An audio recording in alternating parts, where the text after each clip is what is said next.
네, 오늘 말씀은 구속의 경륜을 표성하는 예수님께서 행하신 놀라운 이적, 표적에 대해서 말씀을 하나 연구해 보겠습니다. 제가 새해에는 예수님의 공생애 동안에 가르치셨던 비유의 말씀들, 또 행하신 표적들에 대한 주제들을 좀 연구해 보고자 합니다. 예수님께서는 공생애를 시작하시면서 가장 처음으로 표적을 행하셨고요. 또 공생애를 마치실 때에도 표적으로 마치셨어요. 그래서 저는 늘 이렇게 자주 말씀드리는데요. 예수님의 공생애 동안에 일어난 사건들은 그 기록된 모든 사건들 하나하나가 모든 장소와 시간이 단 한 가지도 우연으로 된 것은 없다 라고 말씀합니다. 그렇게 생각되세요? 예수님의 모든 생애는 우연이라는 것은 없다. 어떻게 생각하세요? 우리가 기록된 것은 너무 자연스럽잖아요. 그죠? 우연히 일어난 것처럼 그렇게 기록되어 있어요. 그런데 결코 그런 것은 없다라고 저는 믿고 있습니다. 그래서 그분의 공생의 모든 순간은 구속의 경륜에 대한 완전한 성취다라고 저는 믿습니다. 그래서 기록된 어떤 사건도 우연히 일어난 것은 단 하나도 없다라고 하는 거예요. 너무나도 자연스럽게 이루어졌던 공생애처럼 보이지만 사실은 우리는 그것에 대해서 어떻게 보아야 되느냐? 모든 행적들에 대하여 철저한 하나님의 구속의 계획에 의한 성취로 바라볼 수 있는 안목이 필요하다라고 저는 생각을 합니다.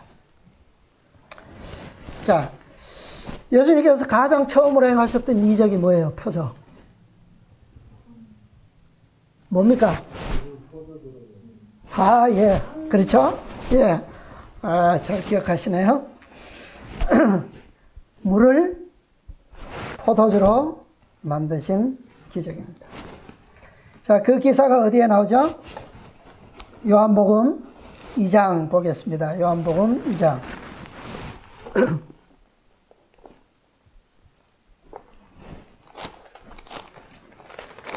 2장 1절부터 11절까지 그 말씀이 기록되어 있습니다. 자, 한번 읽어보겠습니다. 사흘 되던 날에 어디에요? 갈릴리죠. 갈릴리 가나에 혼인이 있어 예수의 어머니도 거기 계시고 예수와 그 제자들도 혼인의 청함을 받았더니 포도주가 모자란지라. 예수의 어머니가 예수에게 이르되 저희에게 포도주가 없다 하니 예수께서 가라사대 여자여 나와 무슨 상관이 있나이까 내 때가 아직 이르지 못하였나이다. 그 어머니가 하인들에게 이르되 너희에게 무슨 말씀을 하시든지 그대로 하라 하니라. 거기 유대인의 결례를 따라 두세 통 드는 돌 항아리 6이 놓였는지라. 예수께서 저희에게 이르시되 항아리에 물을 채우라 하신즉 아구까지 채우니 이제는 떠서 연회장에게 갖다 주라 하시매 갖다 주었더니 연회장은 물로 된 포도주를 맛보고 어디서 났는지 알지 못하되 물 떠온 하인들은 알더라. 연회장이 신랑을 불러 말하되 사람마다 먼저 좋은 포도주를 내고 취한 후에 낮은 것을 내거늘 그대는 지금까지 좋은 포도주를 두었도다 하니라. 예수께서 이 처음 표적을 갈릴리 가나에서 행하여 그 영광을 나타내심에 제자들이 그를 믿으니라. 네, 여기까지 보겠습니다. 예. 이 이적은 누구를 위해 어떤 목적으로 나타내셨을까요?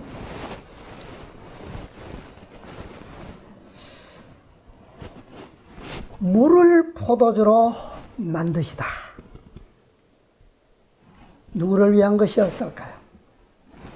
예수님께서 침례를 받으시고 어디로 가셨습니까? 광야로 가셨죠? 성령에 이끌리셔서 광야로 가셔서 아주 격렬한 투쟁의 시험을 치르시고 갈릴리로 다시 돌아오셨습니다. 그분께서 돌아오셨을 때에는 2달 전에 침례 받으실 때의 하늘의 빛으로 영광스럽게 변화되었던 그런 모습과는 전혀 다른 용모를 지니고 계셨어요. 광야에서의 오랜 투쟁의 흔적과 함께 그분의 얼굴은 창백하고 여윈 모습을 띠고 계셨어요. 그러나 그분의 얼굴은 하늘로서 오신 사명자로서의 위엄과 권세 있는 새로운 표정을 지니고 계셨습니다. 그리고 전과 같이 하늘의 깊은 동정과 그리고 뚜렷한 능력이 그분의 용모에 어우러져 있었고, 겸손과 말할 수 없는 사랑의 깊은 표정을 풍기고 계셨습니다. 그분은 광야로부터 돌아오시자마자 바로 공생의 봉사를 시작하셨어요. 그래서 오늘 방금 제가 읽었던 이 말씀의 기록은 바로 그 순간에 공생애를 시작하는 첫 주간 동안에 일어났던 그런 역사적인 장면입니다. 우리는 예수님의 이 공생의 첫 주에 있었던 사건들과 마지막 주에 있었던 사건들은 우리에게 매우 특별히 중요한 사건들이에요. 그죠? 항상 그리스도께서는 무엇과 무엇이 되신다고 그러셨어요? 처음과 나중이 되시는 분이시다. 그것은 처음과 나중이 중요한 것처럼 그분의 모든 순간들이 다 뭐하다는 거예요? 그분 중심에서 다 중요하다라고 하는 거예요. 우리에게 그분은 모든 것이 되시는 분이죠. 자, 그런데 우리가 다 중요하지만 특별히 우리는 초점을 어디에 맞추기가 쉽습니까? 처음과 마지막만큼은 우리가 항상 좀 기억하기가 쉽죠, 그죠? 초점을 맞추기가 쉬워요. 자, 여기 언제라고 그랬습니까? 2장 1절에 보니까 언제예요? 사흘 되던 날에 그렇게 시작하고 있죠, 그죠? 이 표적이 행하시기 사흘 전에 예수님께서는 공생애를 막 시작하셨어요. 자, 그런데 그 시작하신 첫 번째 사업이 무엇이었을까요? 오늘 본 이 2장 앞에 1장을 살펴보면 잘 기록되어 있습니다. 1장이 상당히 길죠. 근데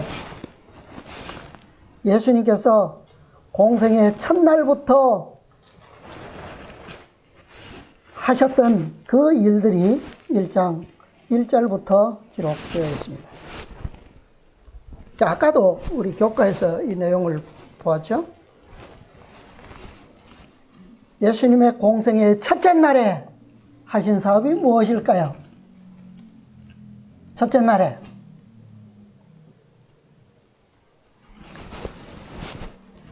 아까 빛이 어디에 빛이 돼?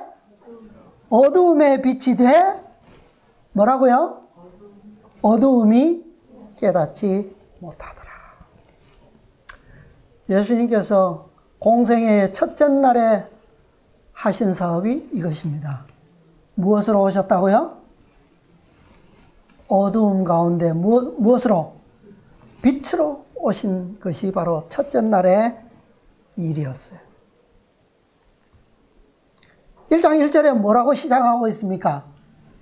태초에 말씀이 계시니라. 이 요한의 기록은 이 말씀은 태초에 천지를 창조하신 분이 누구라고요? 네, 하나님이셨고 그 하나님이 그 말씀이 네, 누구라고 하는 것을 증거하고 있죠. 그죠? 네. 그런데 쭉 풀어나가는데 태초의 창조주를 여기서 소개할 뿐만 아니라 지금 타락한 인류를 재창조하시는 사업에 있어서도 동일하신 분께서 그 사업을 지금 막 시작하시고 성취하고 계시는 그 현장을 사도 요한이 지금 기록하고 있는 거예요. 이것이 첫째 날입니다. 빛으로서 이 어두운 가운데 오셨지만 어두움이 깨닫지 못했어요. 첫째 날은, 태초의 첫째 날은 어땠습니까? 하나님이 가라사대 빛이 있으라 하니 어떻게 해요? 빛이 있었어요. 어두움이 어떻게 됐습니까? 사라졌어요. 그런데 이 재창조의 첫째 날은 빛이 왔는데도 불구하고 어두움이 뭐요? 깨닫지 못하더라. 얼마나 그 어두움이 이상하고 그 빛을 오해하고 있었으면 빛이 왔는데도 빛을 몰라. 네. 그분의 이 사명이 얼마나 어려운 중에 그저 시작되었어요. 태초에는 그냥 말씀하시면 다 그대로 되니라 이루어졌는데 재창조는 그렇지 못했어요. 그럼에도 불구하고 그분의 사명은 어떻게 해요? 성취되어야만 했고 그분께서는 그 일을 위해서 오셨다는 거예요. 예. 자, 둘째 날은 뭐 하셨을까요? 둘째 날. 둘째 날은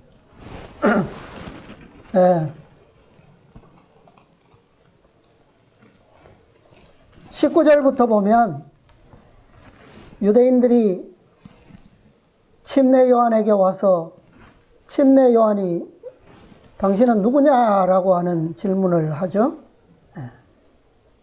그러니까 나는 누구도 아니고 엘리야도 아니고 그리스도도 아니고 선지자도 아니고 여기서 말하는 선지자는 모세입니다. 모세도 아니다. 그러면 너는 누구냐? 이사야의 말한 바 나는 뭐라고요? 광야에서 외치는 소리다. 그렇게 하고 있을 때에 29절에 가면요. 요한이 예수께서 자기에게 나오심을 보고 가로되 보라 세상 죄를 지고 가는 하나님의 어린 양이로다. 이 말을 듣고 35절에 보면요. 36절에 예수의 다니심을 보고 말하되 보라 하나님의 어린 양이로다 라고 침례 요한이 말할 때에 37절에 보면 누가요? 두 제자가 그 말을 듣고 누구를 따라갑니까? 예수를 쫓아갔어요. 이것이 둘째 날의 사업이에요. 예수님께서 제자들을 처음으로 부르셨습니다. 누구를 부르셨을까요? 이 둘째 날에 예수님께서 부르신 제자가 3명이 있어요.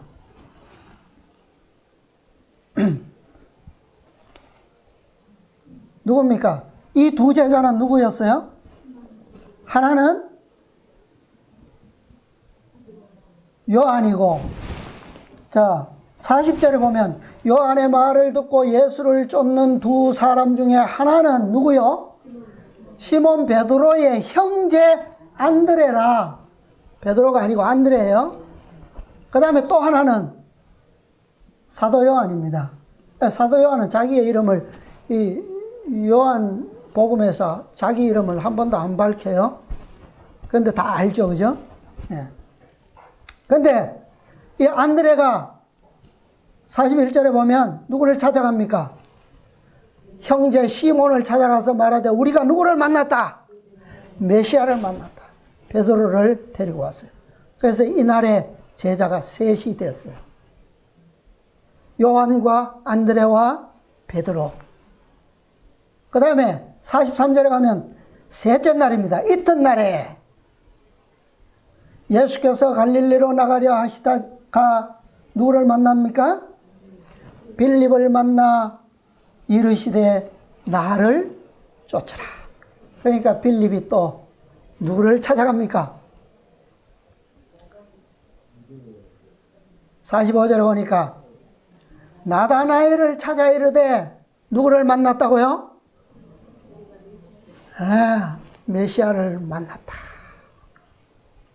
요셉의 아들 나사렛 예수니라. 그러니까 나다나엘이 뭐라고 그랬어요? 나사렛에서 무슨 선한 것이 나겠느냐. 그러니까 빌립이 와봐라. 자네가 직접 와서 보라 이 말이죠. 예. 나는 이미 전할 거 다 했다는 거죠. 그죠? 선지자가 기록한, 모세가 기록한 그 메시아를 만났다. 그가 예수신데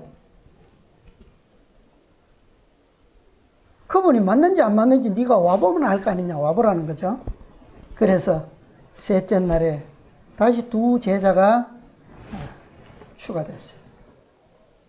이 다섯 제자의 부르심은 바로 그분께서 재창조의 사업의 동력자로서 세우실 교회의 기초가 되었습니다. 기초의 시작이었어요. 시대의 소망 나중에 141페이지 잘 찾아보시기 바랍니다. 그리스도께서 이 땅에 오신 것은 우리 아까 교과에서도 늘 반복되어 배웠지만 뭐 하려고 오셨다고요? 우리가 배운 자들로 말하면 구속의 경륜을 실제로 뭐 하시기 위해서? 성취하시기 위해서 오셨다는 거예요. 네, 그죠? 단순히 우리를 사랑하셔서 우리를 구원하시기 오셨다. 이것은 세상 만인들이 다 아는 사실이에요. 그죠? 네. 우리의 대답은 구속의 경륜을 실제로 성취하시기 위해서 오셨다. 이 구속의 경륜은 사후 고안이 아니요. 언제 세워진 것이다? 영세전부터, 창세 이전부터 세우신 계획이었다. 그 계획을 이제 비로소 뭐 하시려고? 성취하시기 위해서 오셨다는 거예요. 그것이 뭐야? 재창조입니다. 재창조. 예. 태초에 잃어버렸던 아버지의 영광, 그것을 우리에게 다시 뭐요? 회복시키시기 위해서. 예. 그러니까 재창조의 시작도 뭐처럼, 언제처럼요? 태초의 창조처럼 이루어져야 되는 거예요. 그래서 아버지의 생명의 빛으로 이 땅에 다시 모여 채우시기 위해서 오신 거예요. 태초에는 아까 말씀드린 것처럼 그냥 말씀으로 지으시고 말씀으로 무에서 다 이루시고 그 다음에 사람을 지으시고 영광으로 그냥 입히시면 되셨어요. 그죠? 네. 근데 이제 재창조의 사업은 그렇게 창조하실 수가 없었어요. 왜? 그분께서 창조하시지 않은 무엇인가가 이미 뭐예요? 온 지구를 두르고 있었어요. 그죠? 태초의 어두움과 다른 어두움이 이 지구를 덮고 있었단 말이에요. 그냥 한 남자와 한 여자를 창조하심으로 재창조가 다시 새롭게 되는 그런 사업이 아니다라고 합니다. 아버지의 영광을 잃어버린 온 인류에게 다시 그 영광의 빛을 원래대로 회복시키시기 위해서는 계획된 새로운 사업들이 성취되어야만 했다라고 하는 겁니다. 그 사업을 성취하시기 위해서 이제는 한 남자와 한 여자가 필요한 것이 아니라 무엇이요? 이제는 한 단체가 필요하셨어요. 그것이 뭡니까? 교회를 세우시기로 계획하신 거예요. 그래서 그 교회의 기초를 이제 막 놓기 시작하신 겁니다. 그리고 오늘 본 말씀처럼 사흘 되던 날에 그 사흘 되던 날은 몇째 날일까요? 첫째 날로 치면 넷째 날입니다. 그 셋째 날이라고 하는 것은 제사를 부르시는 날로부터 셋째 날이에요. 그죠? 이 날에, 이 셋째 날에 뭐가 열렸다고요? 가나에서 혼인잔치가 열린 겁니다. 그리고 이곳에서 첫 번째 재창조의 청사진인 구속의 경륜의 큰 표상적 이적이 여기에서 행해졌습니다. 자, 여기에서 어떤 일이 일어났습니까? 잔치집에서 갑자기 뭐가 떨어졌어요? 포도즙이 떨어졌어요.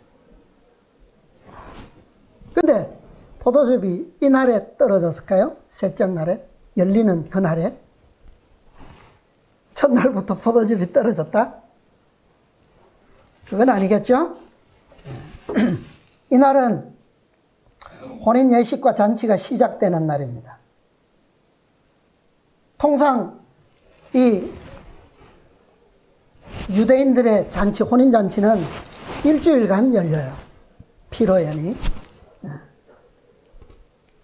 그래서 그런 일주일 동안 연회가 열리는데 그 첫날에 포도즙이 떨어졌다? 그런 건 아닐 겁니다. 그죠? 역사학자들은 이 고대 이스라엘 백성들의 이 결혼식은 주일 중 수요일에 시작된다라고 그렇게 말하고 있습니다. 수요일은 몇째 날이에요? 넷째 날이죠, 그죠? 수요일에 결혼식이 거행되고, 그 다음에 일주일 동안 피로연이 잔치가 열립니다. 자, 그런데 그 일주일 동안 열리는 잔치가 포도즙이 도중에 끊어져서 떨어져서 모자라게 되었다면 아마도 그것은 왜 그럴까요? 매우 가난한 집이었기 때문이 아니겠어요? 그죠? 네. 그럴 겁니다. 통상 그 집안의 형편에 맞춰서 친척들과 그 다음에 하객들을 초대하지 않습니까? 그죠? 준비하잖아요. 근데 아마 포도즙이 모자랐다면 예기치 못했던 손님들이 많이 왔거나 아니면 정말 간신히 맞출 만큼 가난했거나 아마 그런 이유일 겁니다. 어떤 이유이든 간에 잔치집에서 가장 중요한 포도즙이 모자란다고 하는 것은 손님을 초대하는 그 혼주로서는 큰 수치죠. 그죠? 그리고 결례가 아닐 수가 없을 것입니다. 시대의 소망에 보면 시대의 소망 가지고 계시나요? 145페이지 보면 이렇게 말씀하고 있어요. 그 당시에는 혼인잔치를 며칠씩 계속하는 관습이었다. 계속하는 것이 관습이었다. 이 혼인 예식에서 잔치가 끝나기 전에 포도주가 떨어졌다. 이것을 알게 되자 매우 당황하고 실망하게 되었다. 포도주 없이 잔치를 치르는 것은 흔히 있는 일이 아니었으며 포도주가 없다는 것은 접대가 소홀하다는 표시로 보일 것이었다. 포도즙은 사람을 기쁘게 하고 즐겁게 하죠. 그죠? 기쁜 복스러운 잔치집에서 그 축복의 상징인 포도즙이 없다라고 하는 것은 정말 있을 수 없는 일이죠. 그죠? 예.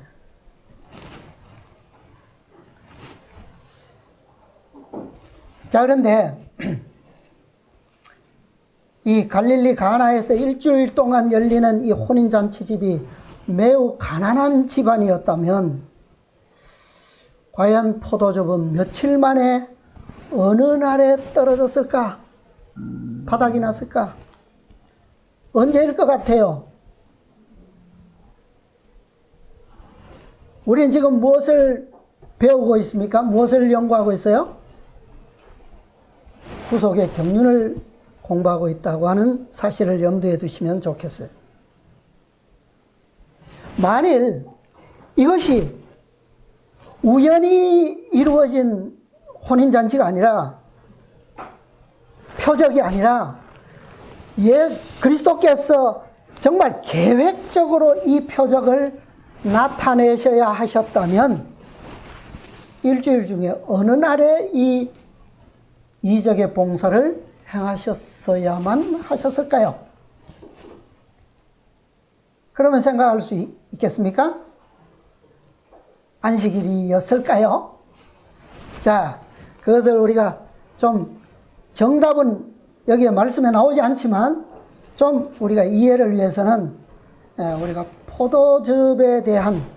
포도즙이 의미하는 상징을 좀 우리가 이해하는 것이 좋겠죠. 왜 이 표적이 중요한가를 알기 위해서는 포도즙의 중요성이 반드시 먼저 알아야 되겠죠. 그죠? 자, 시대의 소망에 다시 한번 보겠습니다. 148페이지. 149페이지입니다. 그리스도께서 구속의 역사 644페이지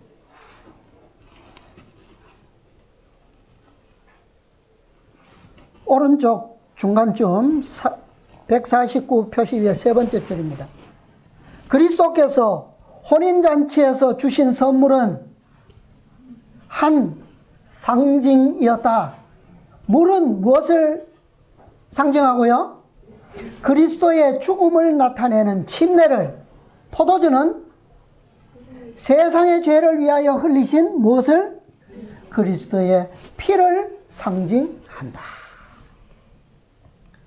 항아리를 채운 물은 인간의 손에 의하여 운반되었으나 그리스도의 말씀만이 생명을 주는 효력을 그 물에 부여할 수가 있었다.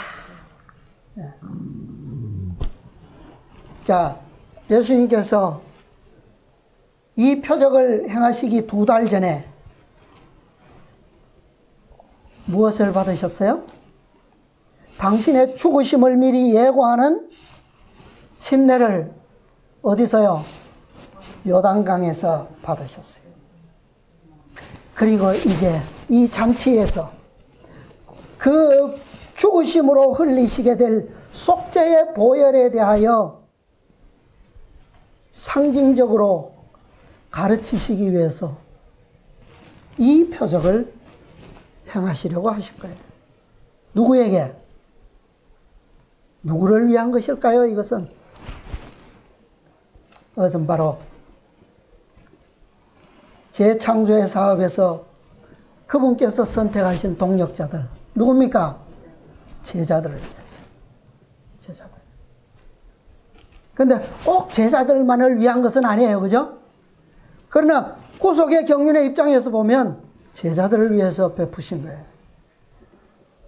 네. 자, 근데 이 포도즙이 떨어진 사실을 그리스도께 알린 사람은 누굽니까? 누가 알렸어요? 네, 어머니죠, 그죠? 어머니 마리아. 포도주가 없다 하니까 예수님께서 뭐라고 대답하셨어요? 뭐라고 대답하셨어요? 그 전에 그 같은 절 그 앞에 여자요, 네, 여자요, 나와 무슨 상관이 있나이까 이렇게 대답하셨어요. 그죠? 자, 어머니에게 여자요라고 대답하셨어요. 자, 이것은 여인에 대한 존경과 명예를 나타내는 호칭으로서 일반적으로 쓰였다 그랬어요.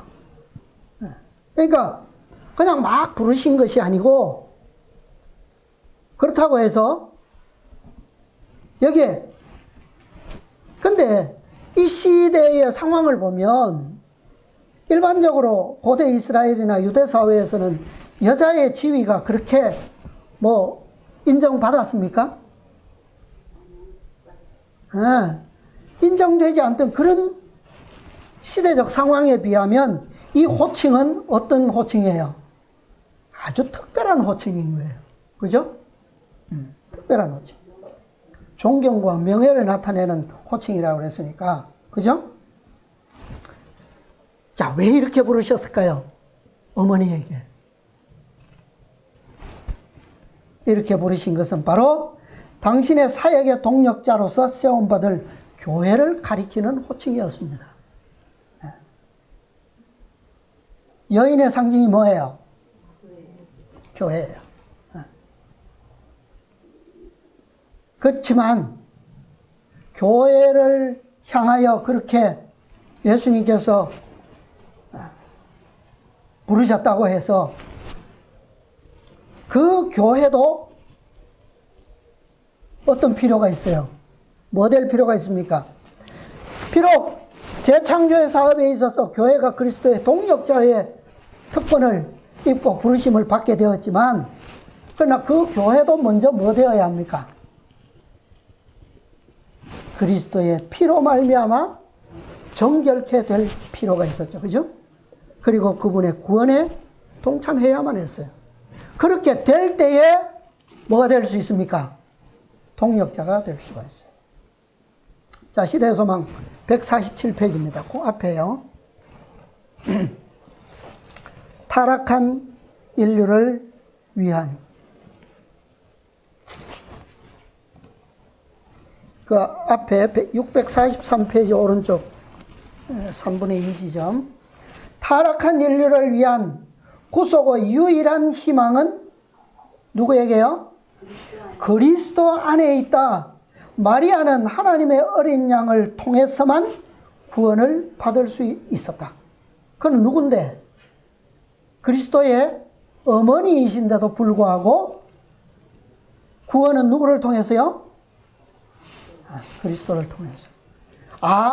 마리아 자신에게는 아무런 공로도 없었다. 어머니일지라도 예수와 맺어진 그녀의 관계가 그녀를 다른 어떤 사람들과는 다른 어떤 영적 관계에 두는 것은 결코 아니었다. 어머니라 할지라도 비록 선택된 특권은 있었다 할지라도 그 역시도 어떤 필요성이요? 메시아의 필요성이 절대적으로 요구될 수밖에 없다라고 하는 사실을 말씀하고 있어요. 그죠? 어머니라고 하는 관계 때문에 이 예수님께서 포도즙을 이적을 통해서 공급하시는 일에 있어서 마리아가 그 공로를 주장할 수 있어요? 나는 저 물을 포도즙으로 만들어주신 분의 어머니야. 공로가, 뭐 주장하는 만한 공로가 있습니까? 없어요. 그래서 여기서 마리아가 의미하는 것은 예수의 어머니로서가 아니라 혼인집의 친척으로서 그녀 역시도 예수님의 도움의 손길이 절대적으로 필요한 위치에 있다라고 하는 사실입니다. 이 지구성은 가난합니다. 가난해요. 죄인인 우리는 모두 다 가난한 존재들입니다. 그렇죠? 그러나 그리스도께서 이 가난한 이곳에 축복하시기 위해서 오셨어요. 말씀이 육신이 되어서 오셔서 우리의 어둡고 빈 이 마음에 당신의 진리의 빛으로 가득 채우라고 말씀하십니다. 그러면 당신께서 우리를 위해서 구원의 포도즙으로 마시게 하겠노라 그렇게 축복하시는 거예요. 그런데 예수님께서 내가 무슨 상관이 있나이까 라고 그 뒤에 뭐라고 하셨어요? 내 때가 아직 이르지 못하였나이다.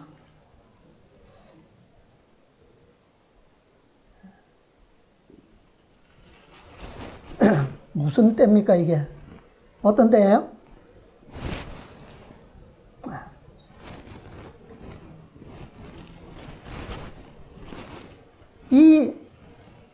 그러시면서도 뭘 하셨어요? 그러시면서도 이적으로 축복해 주셨어요. 그렇다면 과연 이 이적의 진짜 목적은 누구를 위한 것인가?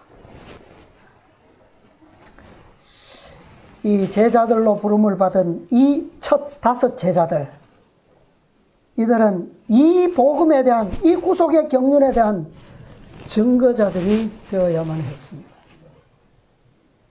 이들이 그리스도의 구원의 복음을 세상에 증거할 교회의 첫 기초들이었어요. 자, 시대의 소망 다시 147페이지입니다.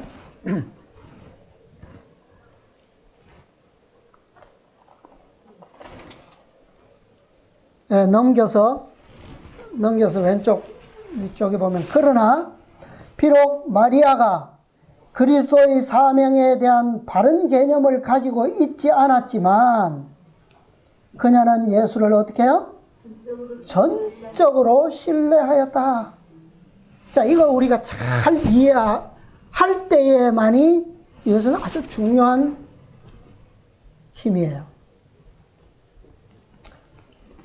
그리스도의 사명에 대한 바른 개념은 가지고 있지 않았지만 그분의 존재, 그분의 그 능력과 하나님의 아들이심에 대한 확고한 뭐가 있었다는 거예요? 믿음이 있었다는 거예요. 그가 그의 필요에 대한 절대적인 충족은 누구만이 주실 수 있다?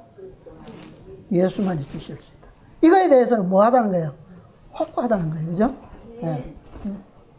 그분의 이 현장에서 우리의 곤란과 우리의 이 비참한 것을 해결하실 유일한 분이시다라고 하는 거죠.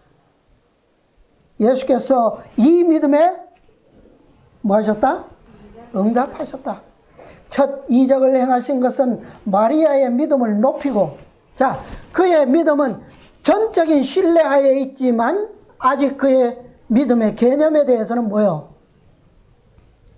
그리스도의 사명은 아직 불완전합니다. 그죠? 예.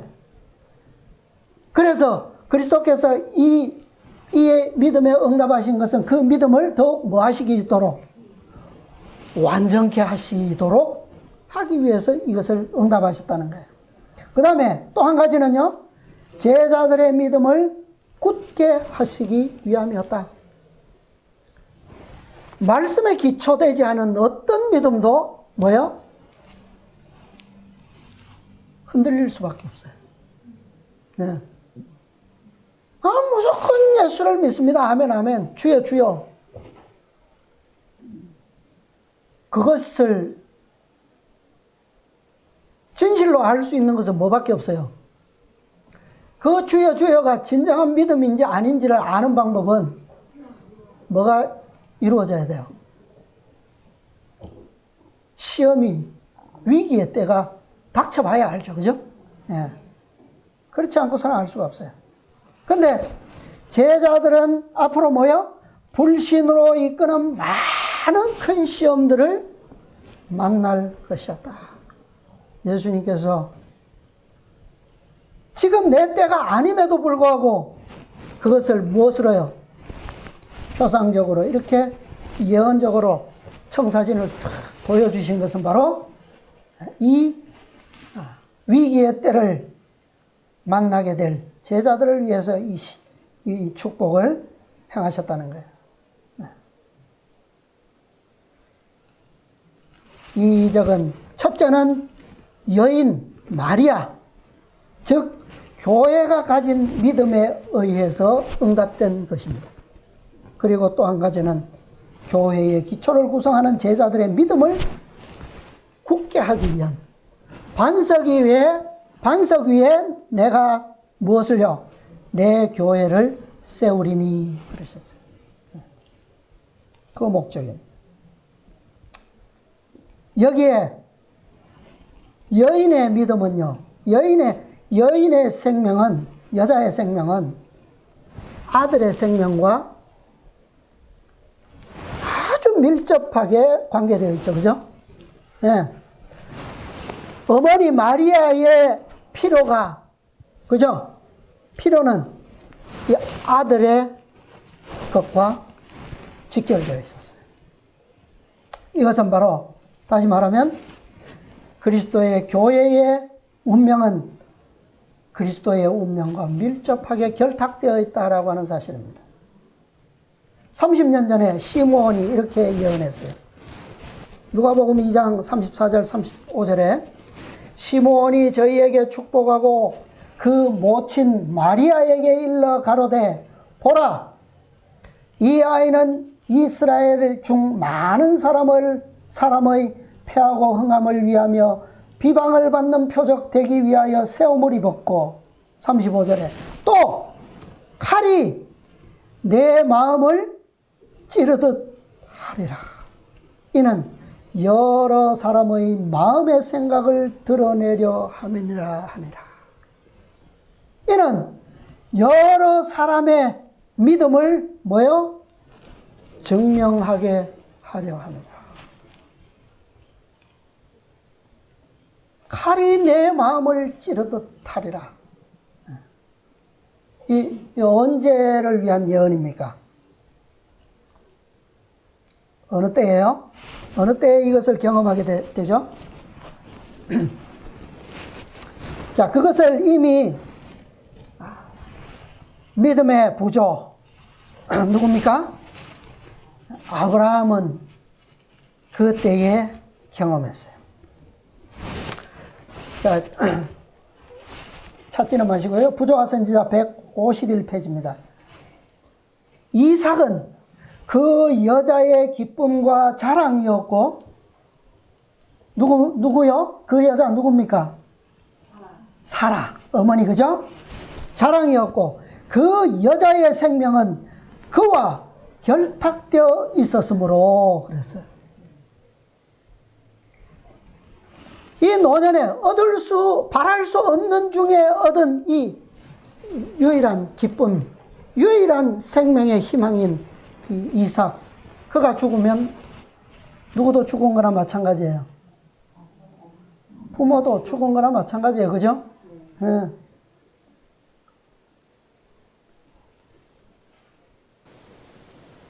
이삭으로 큰 민족을 이루겠다 했는데 이삭 죽으면 아브라함의 이름이 생명이 송두리째 끝나는 거 아닙니까? 그죠? 대가 끊어지니까.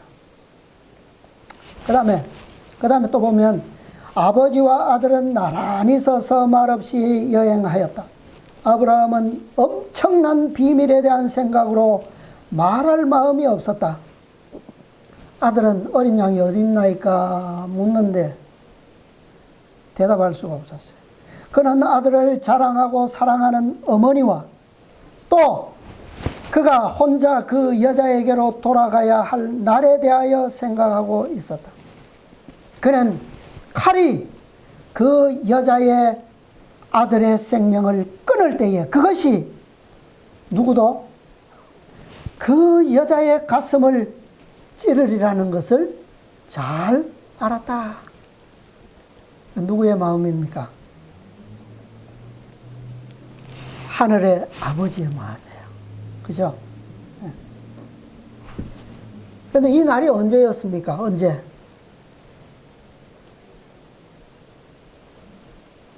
그 칼이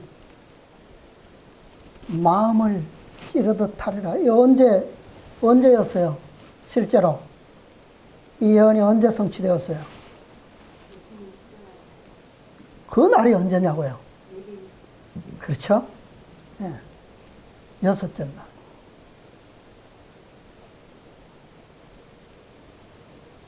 그렇다면 이 표적이 구속의 경륜에 대한 청사진으로 행해졌다면 어느 날에 행해졌어야 했을까요?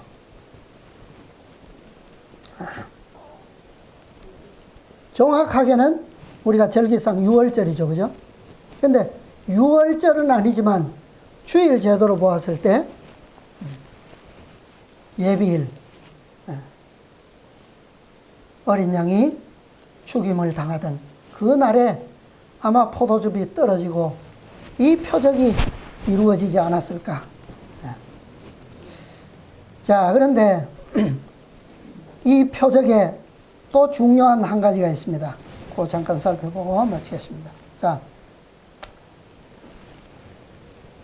그 포도즙이 떨어진 그 집에 마침 문 입구에 뭐가 있었습니까?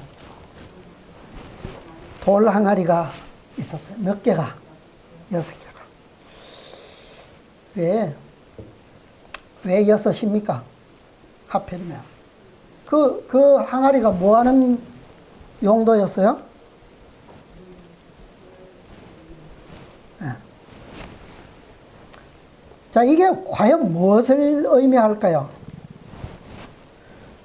왜 예수님께서는 그 항아리에다가 물을 붓게 하시고 포도즙을 만드셨을까요? 자, 우리의 몸을 얘기할 때 몸을 한 몸이라고 할 때는 한자로 뭐라고 하죠? 일신, 전신 뭐 그렇게 표현해요. 그죠? 근데 또 어떨 때는 오체라고도 합니다. 오체로 표현할 때는 머리와 팔, 다리를 일컬어서 오체라 그래요. 근데 우리의 몸을 6이라고 하는 숫자로 표현할 때는 사지육체, 4대 육신.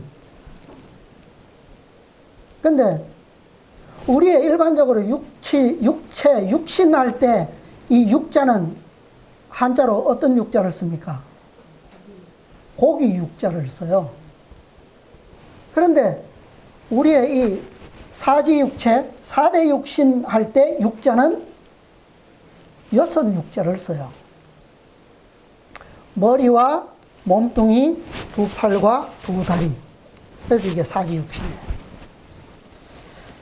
여기에 나오는 이 돌로 된 물두멍, 이 6은 바로 육신과 함께 이 세상을 상징합니다. 세상은 며칠 동안에 창조되었죠? 6일 동안에 창조되었어요. 그리고 그 엿새 동안에 창조된 모든 피조물의 머리는 뭡니까? 누구예요? 피조물의 머리는 아담이었어요. 아담. 너희는 이 모든 것을 뭐하라? 다스리라. 아담이었어요.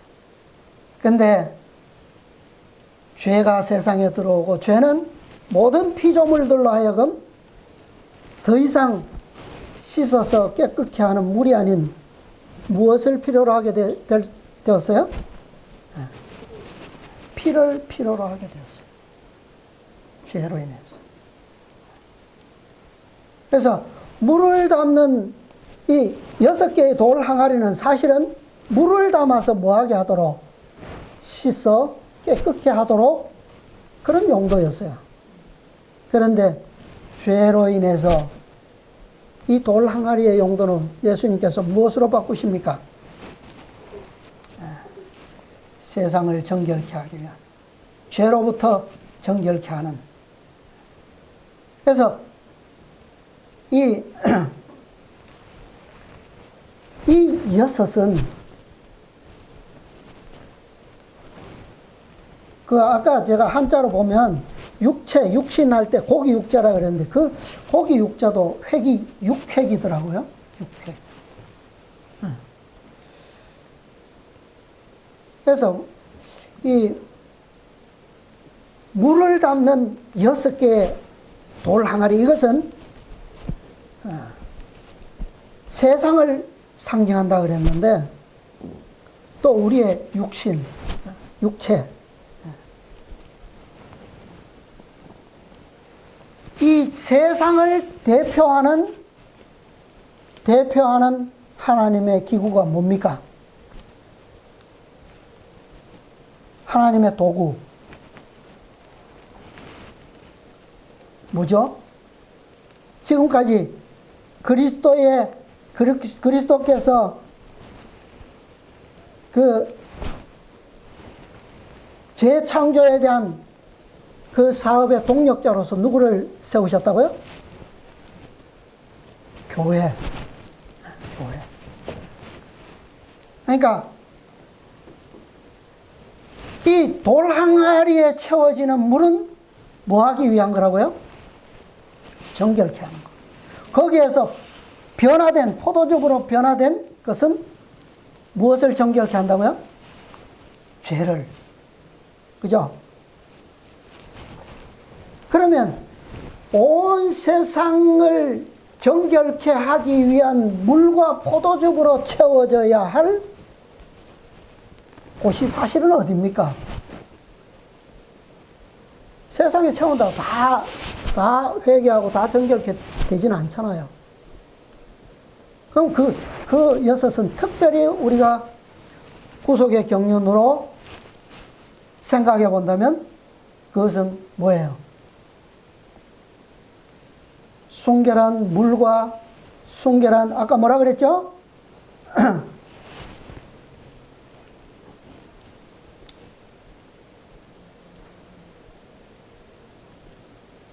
마리아 자신에게는 아무런 공로도 없었다. 예. 무엇만이요? 그것을 그렇게, 무엇만이 그 물에 생명을 주는 효력을 부여할 수 있다고요? 그리스도의 말씀만이 그랬어요. 예. 그러니까 정결케 하는 것은, 정결케 하는 의미로서 그 항아리에 담겨져야 될 것은 뭐밖에 없다. 그게 뭐라는 거예요? 그것이 바로 진리라는 거예요. 그죠?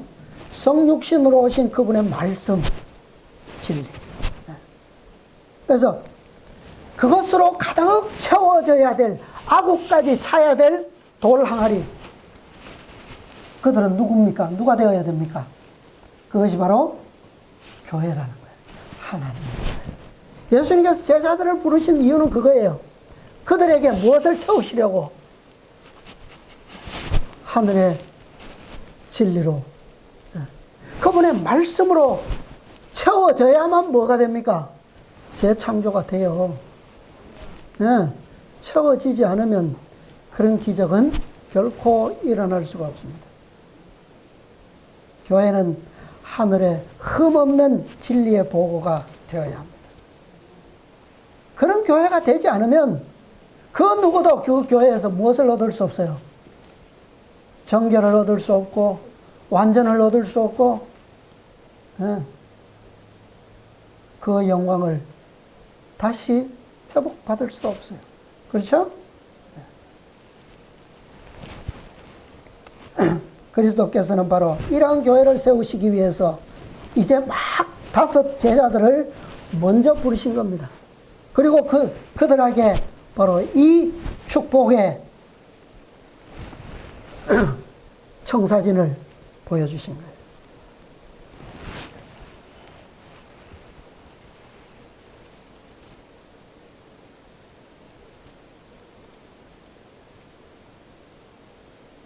그래서 이 최초의 표적은 이 5 제자들에게 있어서는 매우 의미 있는 그런 표상적 이적인 것입니다. 자, 왜 돌 항아리가 6개라고요? 그것이 교회라면 우리가 무엇을 생각할 수 있습니까?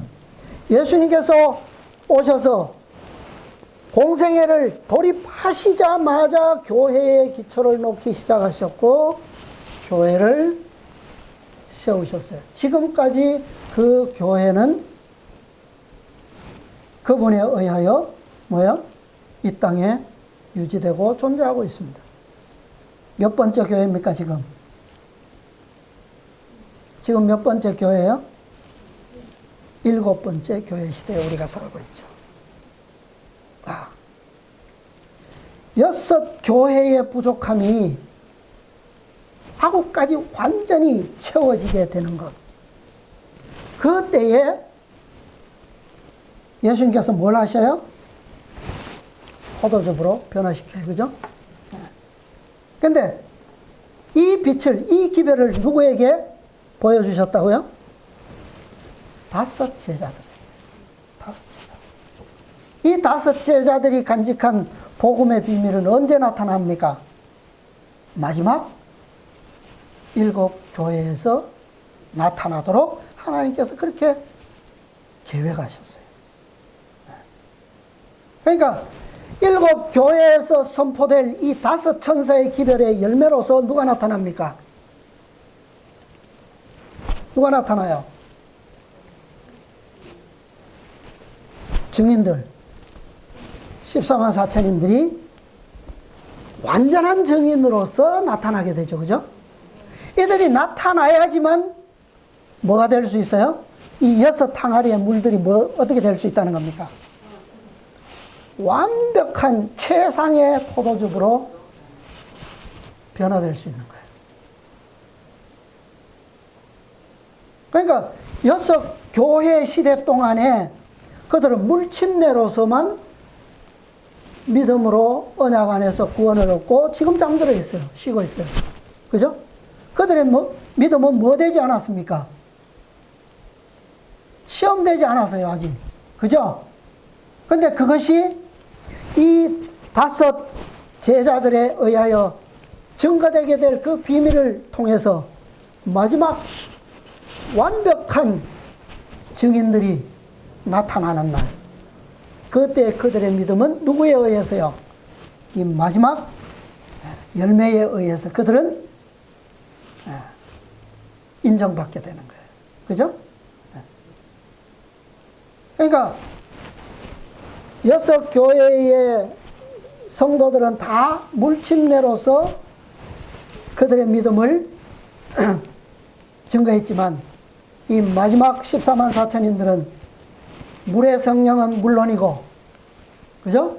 6 교회들이 탄생했던 그 이른비의 능력은 물론이고, 마지막 불 성령의 침례를 늦은 비를 통해서 받음으로 완성된 이들을 통해서 그것이 증명되게 되어 있다 이 말이에요.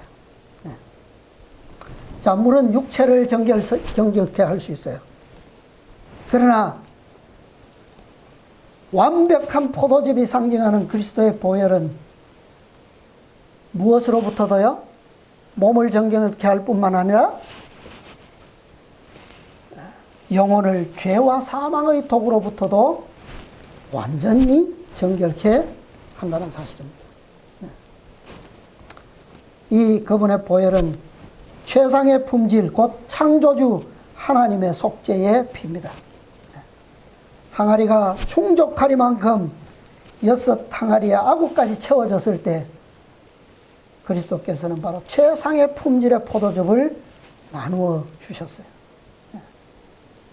이 최상의 품질 포도즙이 처음부터 있었습니까? 있었어요? 아니죠. 분명히 처음에 그것은 무엇이었습니까? 물이었어요. 그죠?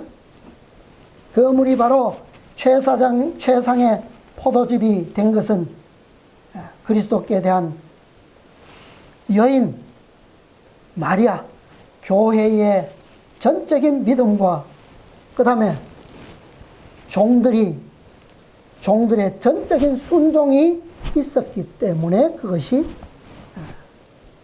그리스도께서 말씀의 능력으로 그것을 그렇게 이루어 주셨어요. 그것은 완전한 믿음에 대한 응답이었습니다. 제자들 역시도 그때 당시에는 완전한 믿음을 소유하지는 못했죠. 그러나 그분께서는 최상의 포도즙을 통해서 그들의 미래의 완전한 믿음에 응답해 주셨습니다. 에베소 교회로부터 6째 교회인 필라델비아까지 그들은 믿음으로 물을 기르다가 돌 항아리에 아구까지 채웠어요.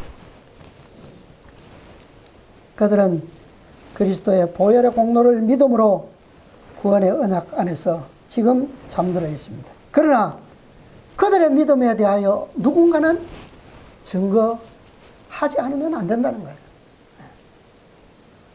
7째 교회의 남은 무리는 바로 이들을 위해서 믿음으로 말미암는 구원의 선물에 대해서 완전한 믿음을 가지고 그 증거의 열매들을 드러내 보일 것입니다. 5 제자들에게 주어졌던 그 능력의 복음과 기별이 오늘 우리에게 위탁되어 있습니다. 여러분, 새해에는 이 위탁된 능력의 복음, 능력의 기별, 이것을 정말 우리의 생애에 밀접하게 말씀이 육신이 되는 그러한 경험과 더불어서 우리의 새해는 풍성하고 충만한 그런 놀라운 한 해가 우리에게 이루어지게 되기를 간절히 바라면서 오늘 말씀을 마치겠습니다.